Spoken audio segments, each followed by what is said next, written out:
Hello, good morning, adventurous souls. Those who want to climb Mount Kilimanjaro. One of my greatest experiences sa Kilimanjaro is not actually the mountain itself, but during in our fourth day, or in third day, or Barangko Walk, Barangko Camp, during oximeter test, yung oxygen level. You know, mas kinabahan pa ako dun kaysa sa pag-akyat ng bundok. And there I realized that anxiety is actually fear. Pero ang pagkakaiba is that if fear is always, you can tell what you are fear of or something, alam mo at tinutukoy ng iyong kinakatakutan.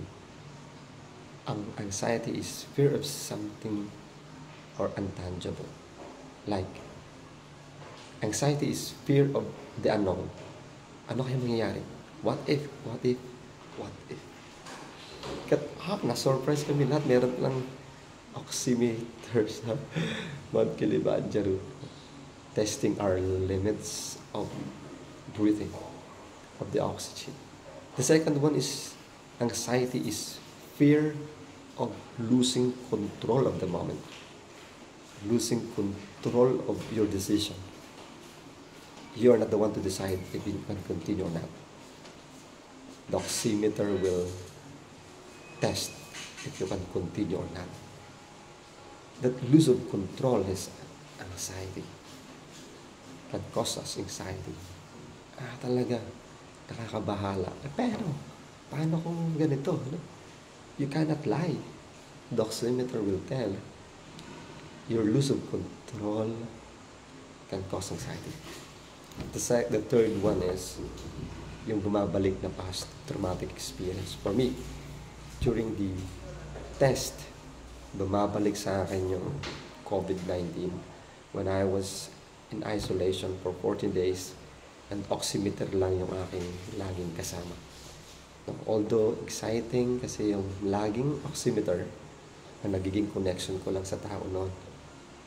Pumupunta yung nurse at nag-oxymate, nag-test sa akin ng aking limit, pati temperature. But very traumatic.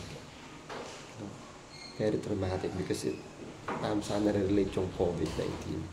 Not anxiety. So, isa lamang pamamaraan na nakita ko na why it's always oxygen in climbing mountain. Lumalabas lahat ng kung ganyang anxiety. But nalaman ko sa isang kasama ko na isa lamang pamamaraan para malabanan ang anxiety. Breathe.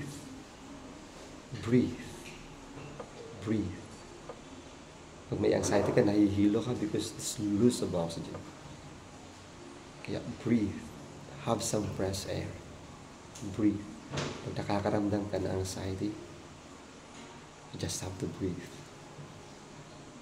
Huminga, magpahangin, and have some fresh air. And remember, it's actually making or gaining strength within ourselves. When I say it's anxiety, it's always an internal battle, an internal struggle. Kaya sinabi ko sa kanya, pag umakit ka ng bundok, the bundok no longer the same as it was. The mountain becomes an internal journey within us, the internal landscapes within us, encouraging us not just to be courageous, not just to be resilient, but one thing, to know your breathing.